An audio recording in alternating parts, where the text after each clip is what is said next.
Bom dia, querido aluno, querido ouvinte, você que nos assiste aí pelas redes sociais.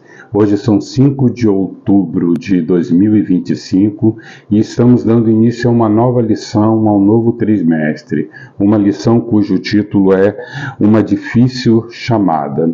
O texto áureo desta lição, o texto base dessa lição, se encontra no livro de Oséias, no capítulo 1, versículo 1, que diz assim: Palavra do Senhor que foi dirigida a Oséias, filho de Beere, nos dias de Uzias, Jotão, Acais e Ezequias, reis de Judá, e nos dias de Jeroboão, filhos de Joás, reis de Israel.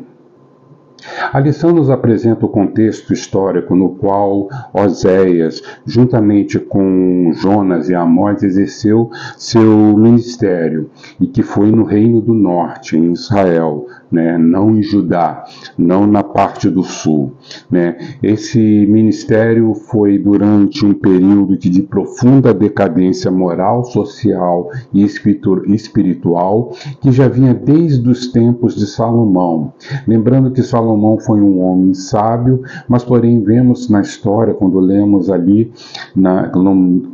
na palavra de Deus, que em determinado momento Salomão acabou se desviando de Deus, acabou se unindo com diversas mulheres, e o problema foi que essas mulheres eram de outros reinos e acabaram influenciando Salomão, eram de outros lugares, não eram da linhagem de Israel, e acabaram influenciando Salomão a práticas erradas diante de Deus. E com isso, Israel, como um todo, e ali naquela época, Israel o reino era unido, tanto Judá, o reino do sul, quanto o reino do norte, eram um reino só, e a partir dali, daquele momento, começa a haver um afastamento de ambas as partes, tanto de Judá, quanto do restante das outras tribos, Judá e Benjamim, e as demais tribos, diante daquilo que Deus desejava para o povo de Israel. Foi um momento difícil, foi um chamado difícil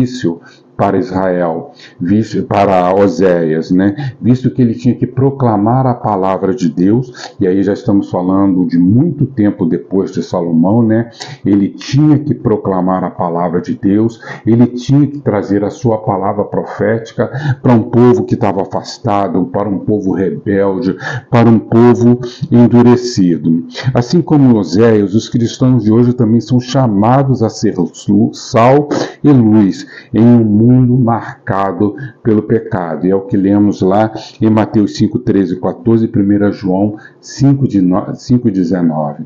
Temos que ser sal, temos que ser tempero, temos que fazer a diferença nesse mundo. Essa lição aborda 3 aspectos principais. O primeiro é assumindo que há dificuldades. Oséias conhecia a corrupção de seu tempo e foi chamado para denunciar pecado. E da mesma forma, nós que somos crentes, não podemos ser ingênuos quanto ao mundo em que vivemos, mas precisamos viver com firmeza na fé. O mundo é corrupto, vivemos em uma sociedade difícil e nós não temos que ter medo, nós temos que ter firmeza. Trazendo para a igreja também, eu não tenho problema nenhum de falar isso com vocês, nós temos problemas dentro da igreja, dentro do arraial do povo de Deus, dificuldades que precisam ser consertadas, precisam ser aplainadas. Eu vejo muitas pessoas se afastando do amor de Cristo, da fé em Cristo, justamente por viver experiências ruins dentro da igreja. Mas temos que compreender, como nosso pastor, o pastor Klebel, mesmo gosta de citar, a igreja é um grande hospital. A igreja é um lugar onde tem pessoas feridas, pessoas doentes, mas em termos físicos, sim, mas não nesse sentido, no sentido espiritual, e que precisam de curas. Então nós precisamos ser firmes. Se eu vou me tratar, se eu estou passando mal e vou numa emergência num hospital, não posso me escandalizar quando lá chegar de ver outras pessoas em estado às vezes piores do que o meu e sair dali escandalizado só porque eu vi isso. Não, eu vou lá me tratar. E a igreja é esse lugar, é esse ambiente. O povo de Deus. E quando eu falo de igreja aqui, eu não estou falando de estrutura física, mas eu estou falando do agrupamento de pessoas, eu estou falando do conjunto de pessoas que formam a igreja de Cristo.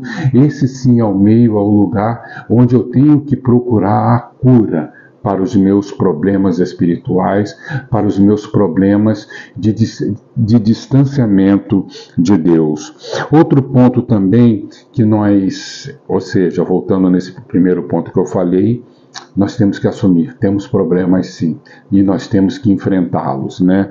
Outro ponto que essa lição nos traz é sentindo o peso das dificuldades.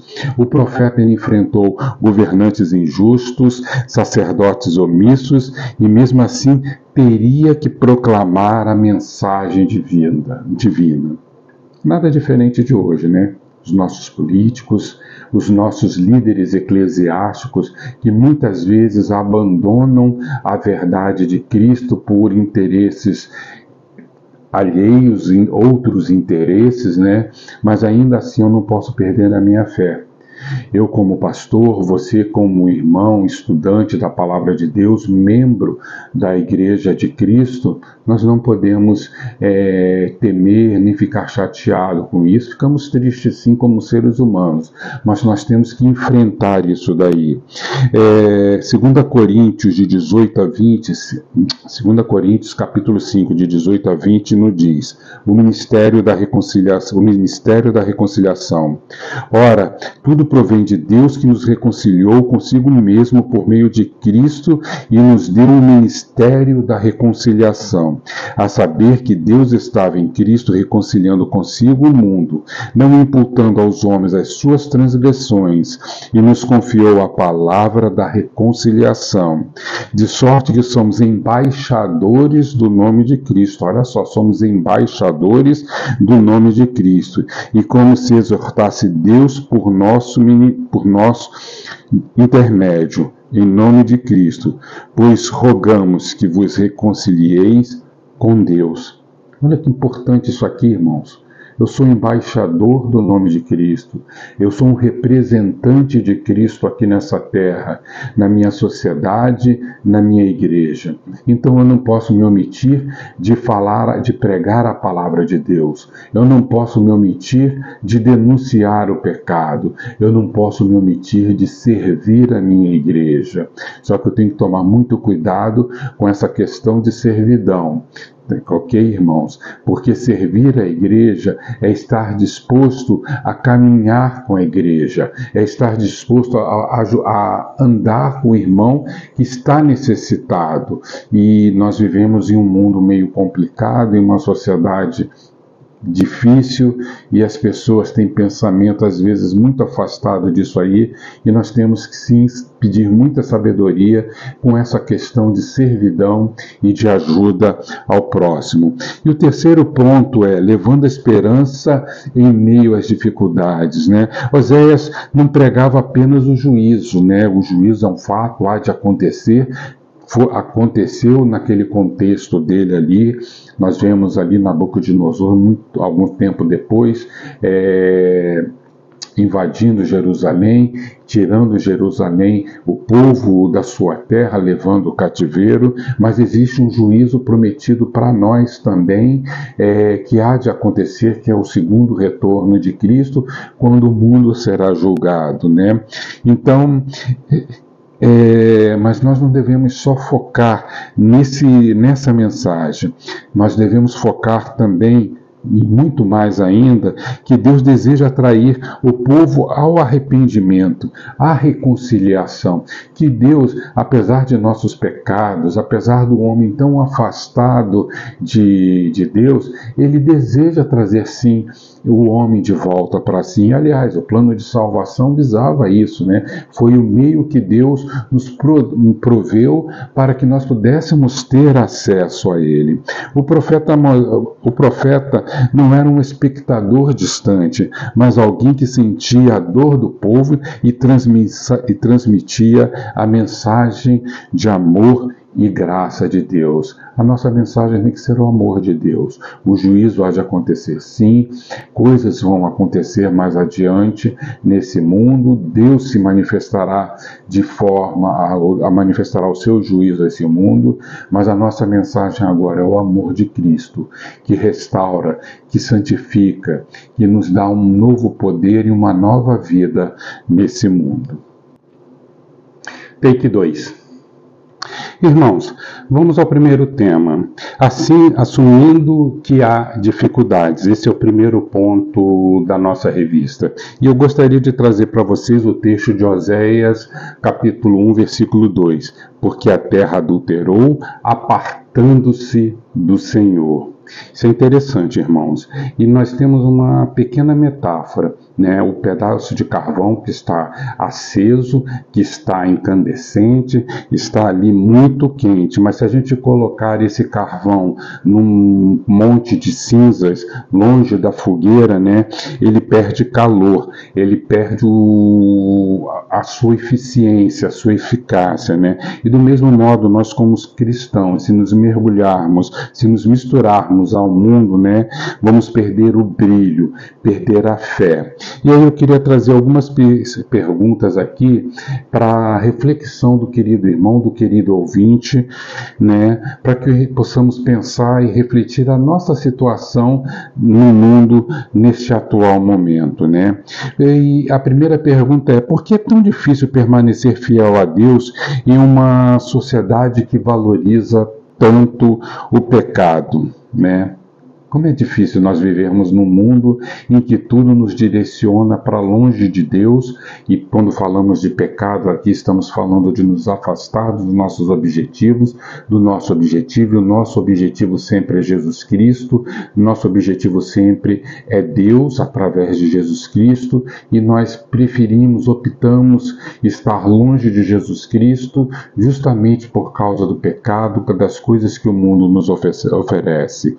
Era assim no contexto de Oséias, era assim que as coisas aconteciam ali, e era difícil para Oséias pregar. Você já tentou pregar para uma pessoa que não tem desejo nenhum de Cristo?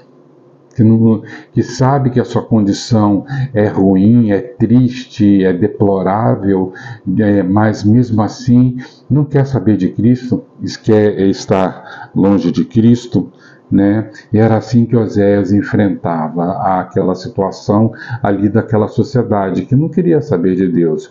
Gostava sim de fazer a liturgia ali do templo, da religião, mas Deus mesmo estava longe do coração deles, porque eles faziam alianças com o pecado, eles faziam alianças com o mundo, né? Outra pergunta que eu queria fazer para você: que sinais de decadência espiritual você enxerga no nosso tempo e que foram semelhantes ali, aquele contexto de Israel? O que você tem visto de tão errado nesse mundo que precisava ser consertado à luz da vontade de Deus? Essa é uma pergunta para você fazer uma reflexão, né, sobre o mundo, sobre a igreja também, né, sobre as coisas que tu vê que estão longe, afastadas da mensagem de Deus. Terceira pergunta que eu gostaria de deixar para o irmão: você acredita que Deus ainda chama pessoas para missões difíceis, como chamou a Oséias? Será que isso ainda existe nos dias de hoje? Será que acontece? E aí vem uma outra pergunta: e se ele chamasse você, qual seria a sua reação? Querido irmão, ele já te chamou. No dia que você aceitou Jesus Cristo como Senhor e Salvador, implicitamente você já estava aceitando essa missão. Foi para isso que ele te chamou de volta para ele, para pregar essa mensagem de restauração. Não só pregar, mas viver também essa mensagem de restauração.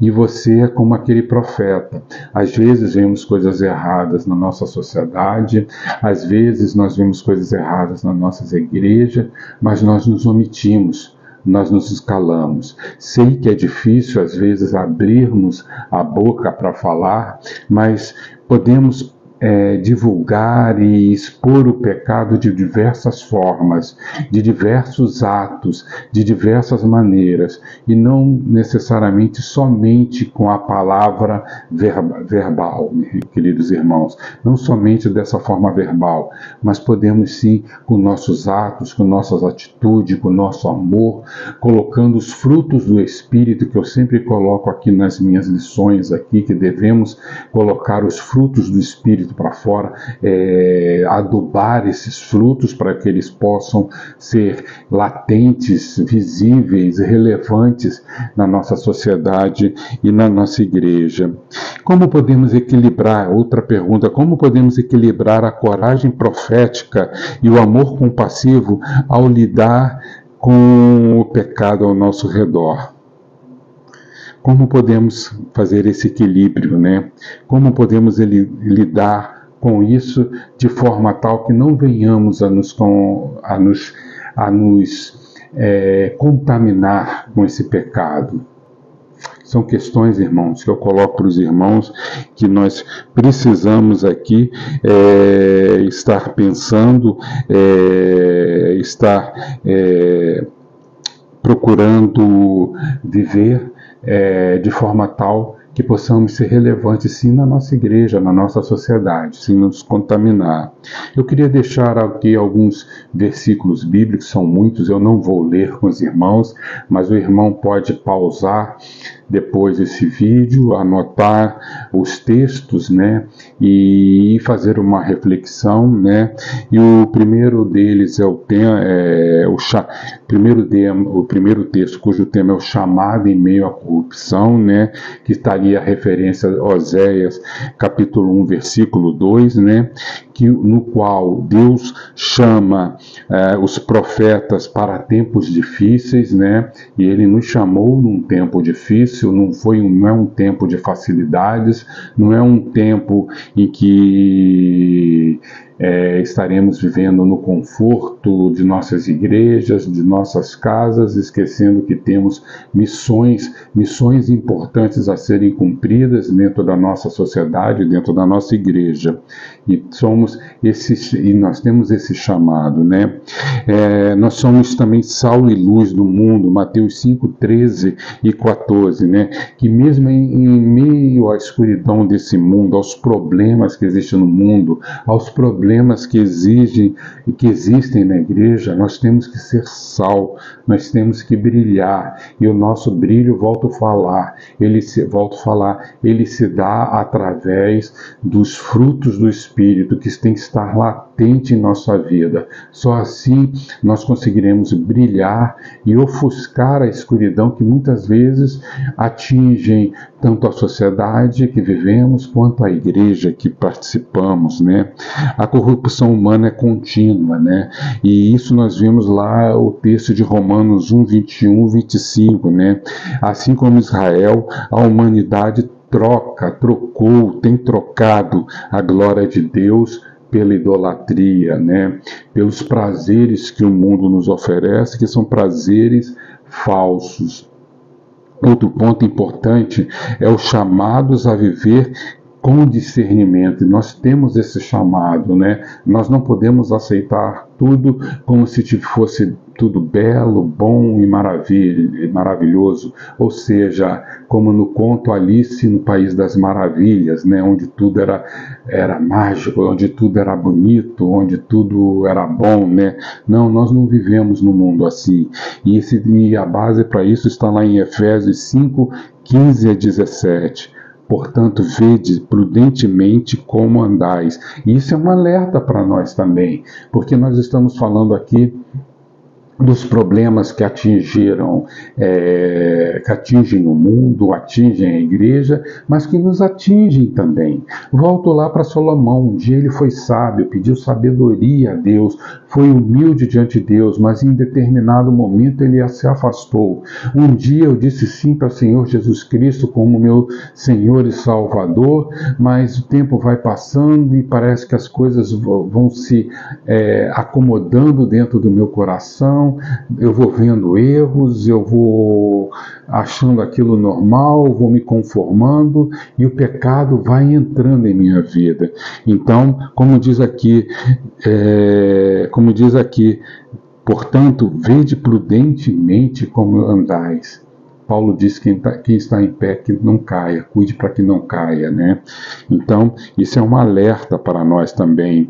A missão árdua, a missão é árdua, mas é sustentada por Deus, né? Esse é outro fato também, que nós temos lá em Jeremias, capítulo 1, versículos 7 e 8, né? Não digas, sou uma criança, eu estarei contigo. É difícil o trabalho, nos amedronta muitas vezes. Fico imaginando ali, Davi, o texto nos mostra que ele tinha coragem, ele teve a coragem, mas talvez eu fico pensando se em determinado momento não bateu aquela pontinha ali de dúvida no seu coração, afinal ele era ser humano, mas mesmo assim ele sabia, ele tinha fé. Ele tinha o conhecimento de Deus e foi e enfrentou o gigante, enfrentou Golias e o derrubou, né? Então, a missão é árdua, mas você não está sozinho, eu não estou sozinho, nós temos a Deus, né? A dificuldade revela a graça de Deus. Isso aqui é outro importante. Se existe a dificuldade, existe a graça de Deus. É como se as duas andassem juntas, em paralelo, uma ao lado da outra. E o texto base para isso é 2 Coríntios 12, 9 a 10. O poder se aperfeiçoa na fraqueza. Parece que eu preciso ser fraco para ser forte. Quase que como um paradoxo, né? Duas ideias contrárias, mas que se complementam, né?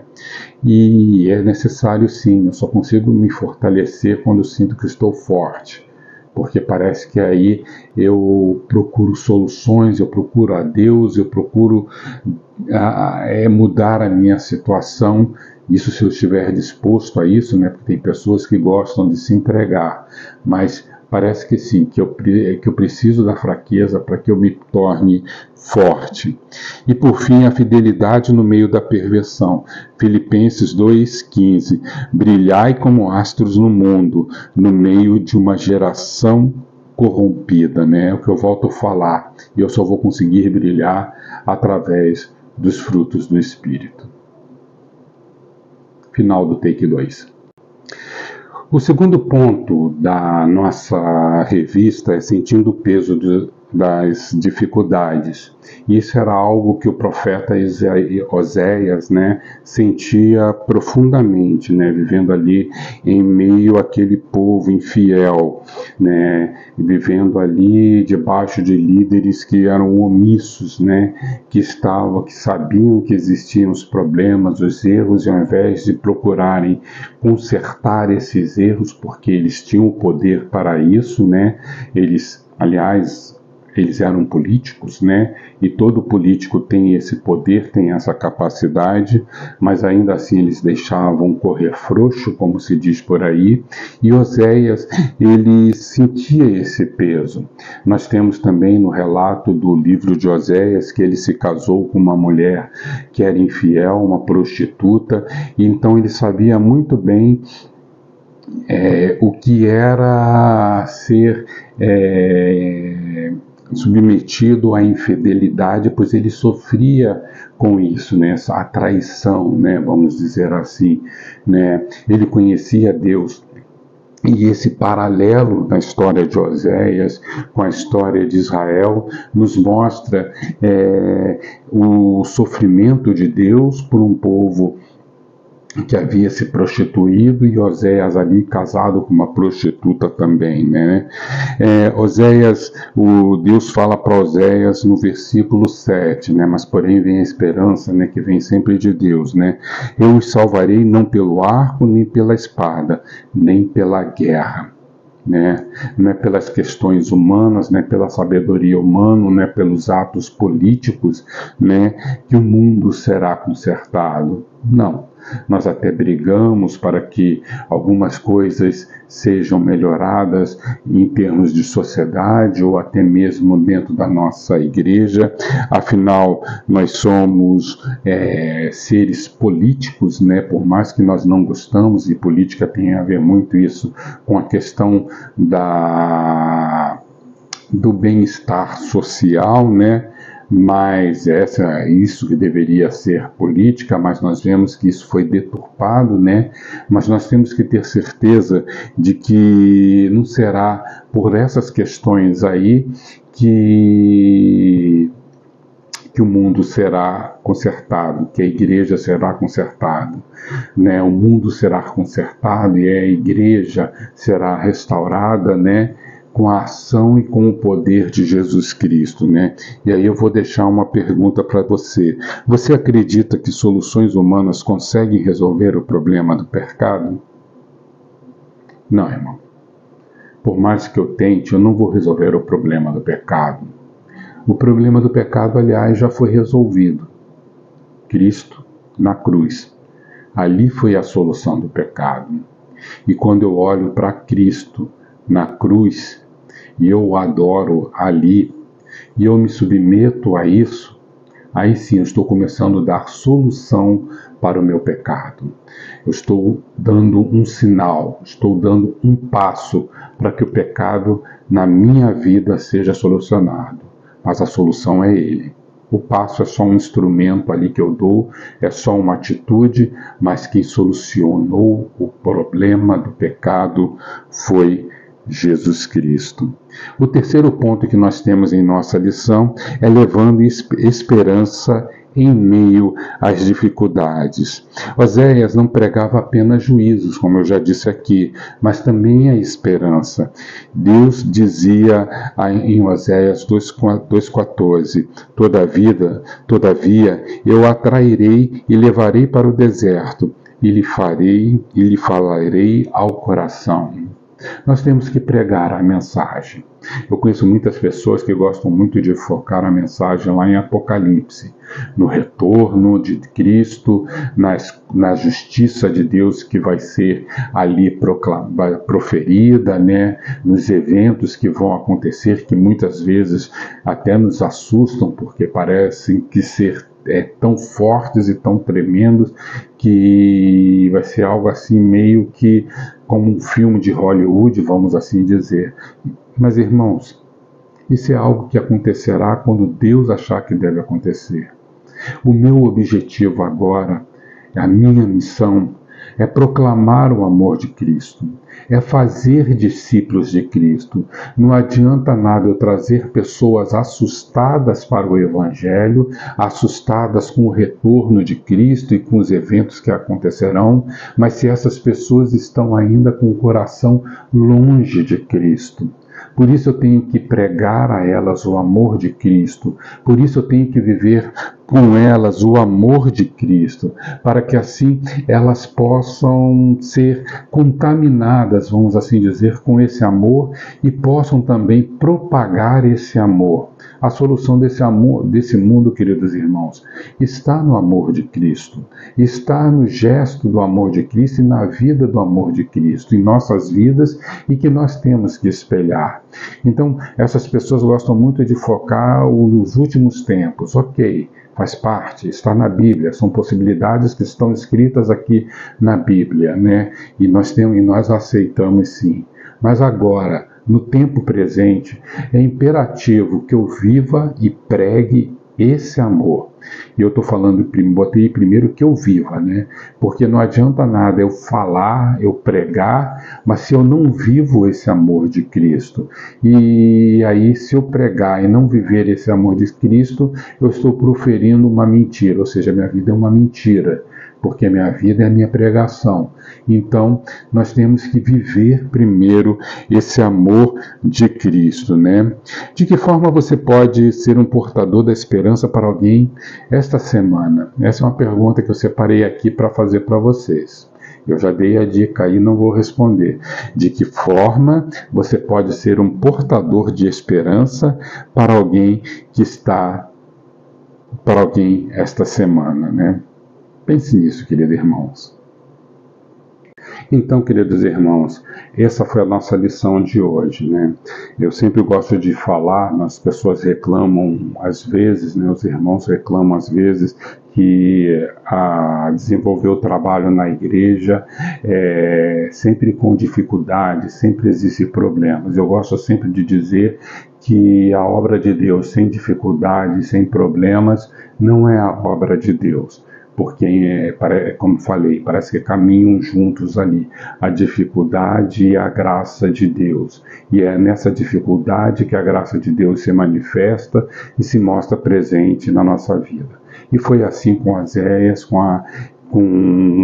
a sua pregação profética, que nós estaremos estudando mais profundamente nesse trimestre, e é assim com nossa vida, né?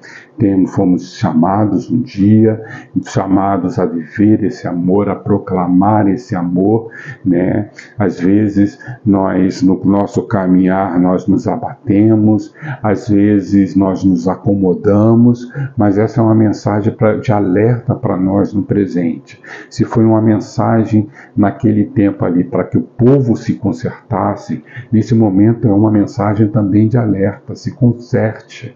Olhe para os seus erros, olhe para as suas dificuldades. Se eu quero consertar a minha sociedade, se eu quero consertar a minha igreja, o primeiro passo é consertar a mim mesmo.